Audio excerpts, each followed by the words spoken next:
Hello అండి. అందరూ ఎలా ఉన్నారు?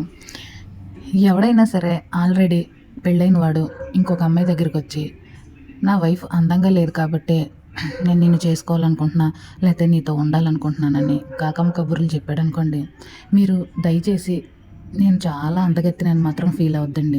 ఈ వీడియో నేనేం సరదాగా చేయట్లేదు. నిజంగానే చేస్తున్నాను. ఇలాంటి వీడియోస్ చేయటం నాకు ఇష్టం ఉండదు. కానీ ఒక సందర్భంగా చెప్పాలి, కొంతమందికైనా ఉపయోగపడుతుందని నా తాపత్రయం అంతే. ఎందుకంటే ప్రపంచకంలో మీరొక్కళ్ళే అందంగా ఉన్నారా? మీకు మీరే క్వశ్చన్ మార్క్ వేసుకోండి. మీరొక్కళ్ళే అందంగా లేదు కదా! వాళ్ళ వైఫ్ అందంగా లేదని మీ దగ్గరికొచ్చినోడు రేపు మీకన్నా అందగత్తె దొరికితే మిమ్మల్ని కంపల్సరీ వదిలేస్తాడు. ఆ ముందు వైఫ్‌కి మీరు చేసిన అన్యాయమే మీకు ఇంకొకళ్ళు చేస్తారు. దయచేసి అది దృష్టిలో పెట్టుకొని ఎవ్వరు అందం పొగిడారని చెప్పేసి నేను చాలా అందగత్తెనని మాత్రం మీరు అనుకోవద్దు. ఎందుకంటే ప్రపంచకంలో మీకన్నా అందంగా చాలామంది ఉంటారు.